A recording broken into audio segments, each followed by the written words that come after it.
On my way to Africa, there was a lot of discussion being raised about Ebola.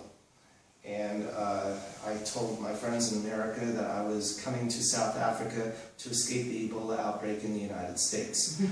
But we've had outbreaks of things in history.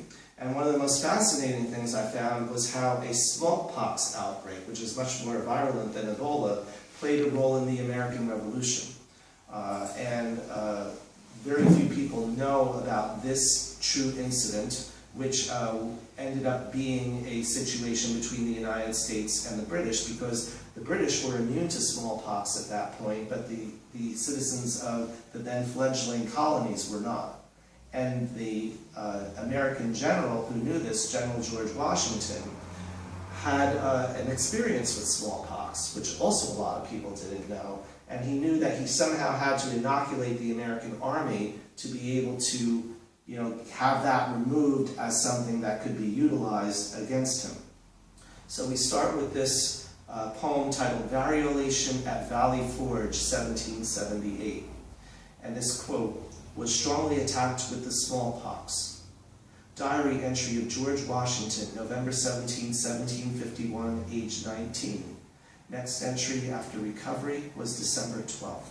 So Washington personally experienced smallpox, survived it, and when he became a general knew it was an issue he was going to have to deal with, and this is how he did it. Grim, gray, all of it. Constant snow, tattered uniforms, continental mess of shoeless soldiers, cold, calculated conclusion capping the coming crisis. 1 month past 46, focused on memory from 19, the road to variola fully taken. Fever, backache, headache, nausea, macules, papules, vesicles, pustules, scabs, crying, stopping, before blindness, before falling flesh, before finality. George Washington dismounts, digests the decision, scans the encampment at Valley Forge. Variola. Variola Forge. It names everything as its own, creates a chaos that crushes. Nothing small about the pox. Nothing small about the decision. Like two carriages coming out of fog head-on, where all hinges on the choice one takes. The choice to take? Infect the entire Continental Army at Valley Forge deliberately. Make it immune to immune British. The gamble and optimism beat the pox, beat the British. Pieces of dispatches tell the tale, quote, to be dipped in vinegar before read, unquote. Quote, orderlies also to be left 1 to every 26 men, unquote. Quote, make immediate and strict inquiry whether they have ever had the smallpox, and order such as have not to be inoculated without loss of time, unquote. Present fit for duty and on duty, December 1777, 14,122. January 1778, 8,095. March 1778, 7,316. March, April, May.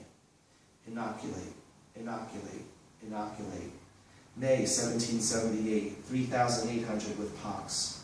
June 1778, 900 with pox. Present fit for duty and on duty, 15,061. Ruling through. The British never knew. The Battle of Monmouth ends in draw.